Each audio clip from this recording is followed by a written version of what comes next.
Selamat pagi semuanya, perkenalkan nama saya Aunika Prisapoenanto dari kelas 11 animasi 1.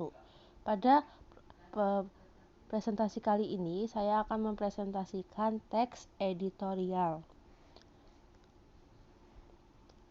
Teks editorial adalah artikel dalam surat kabar yang berisi tentang pendapat para redaksi terhadap suatu peristiwa yang aktual pada saat surat itu diterbitkan. Teks editorial juga bisa disebut juga sebagai opini atau pendapat yang ditulis oleh para redaksi sebuah media terhadap isu aktual di masyarakat. Yang pastinya opini ini ditulis oleh redaksi tersebut yang dianggap sebagai pandangan resmi suatu penerbit atau media terhadap suatu isu aktual. Contoh-contohnya adalah kenaikan BBM, reshuffle kabinet, kebajikan impor. Menurut ahli, yaitu Jafar H. Assegaf mengatakan bahwa pernyataan fakta dan opini singkat, logis dan menarik ditinjau dari segi penulisan dan bertujuan untuk mempengaruhi pendapat atau memberikan interpretasi terhadap suatu berita. Kemudian tujuan pertama mengajak pembaca untuk berpikir tentang isu aktual yang sedang dibicarakan di sekitaran masyarakat. Kemudian ada teks editorial bertujuan untuk memberikan opini atau pandangan redaksi kepada pembaca terhadap isu yang sedang berkembang. Kemudian ada manfaat. Yang pertama, memberikan informasi kepada pembaca. Kemudian bermanfaat untuk merangsang pemikiran pembaca, untuk membuat para pembaca berpikir secara kritis. Kemudian teks editorial terkadang mampu menggerakkan pembaca untuk bertindak. Sesuatu hal yang mengajak seperti hal yang positif. Fungsi-fungsi teks editorial.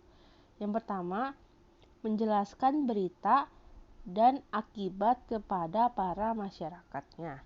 Kemudian, memberi latar belakang dari kaitan berita tersebut dengan kenyataan sosial dan faktor yang mempengaruhi dengan menyeluruh. Kemudian, terkadang ada analisis kondisi yang berfungsi untuk mempersiapkan masyarakat akan kemungkinan yang bisa terjadi. Yang terakhir, meneruskan penilaian moral mengenai berita tersebut. Ciri-ciri teks editorial. Yang pertama, aktual dan faktual. Yang biasanya teks ini berisikan tentang hal yang sedang berkembang dan sedang dibicarakan oleh para masyarakat. Kemudian sistematis dan logis. Di sini teks editorial yang pastinya tidak menggunakan kalimat-kalimat yang sembarangan atau juga bisa dibilang dengan berita hoax. Kemudian teks editorial merupakan sebuah opini atau pendapat yang bersifat argumentatif atau yang bersifat argumen atau semacam debat, mengajak para pembaca untuk berargumen.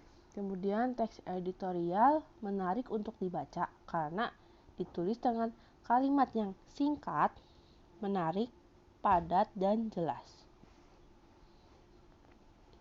Struktur yang ada di teks editorial. Yang pertama adalah pendapat atau tesis.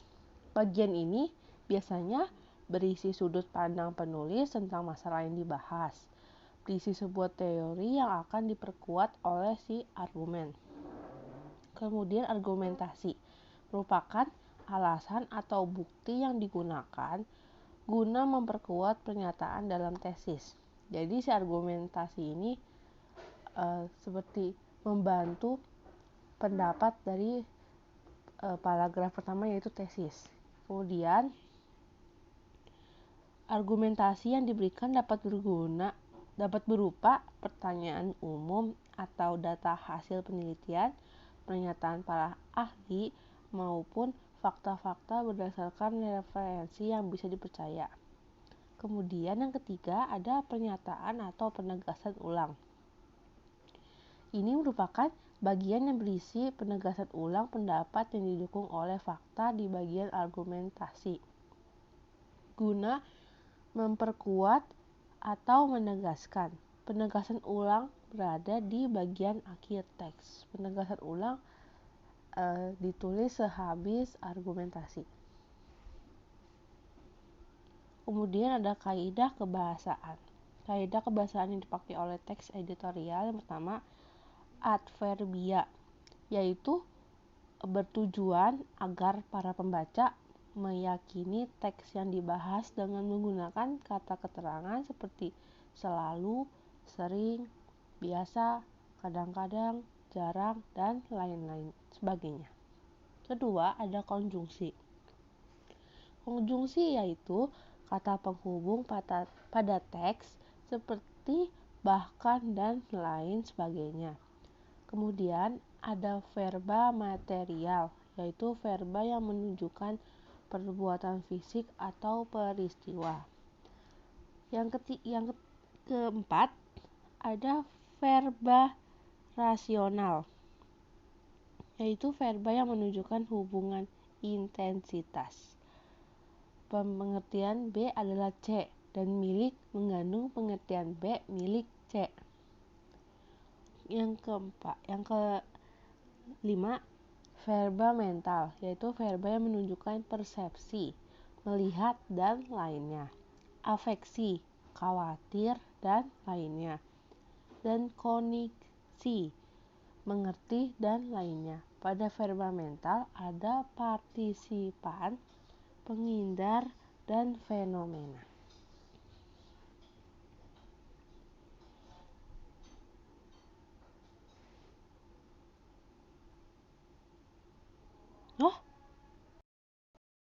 Jenis-jenis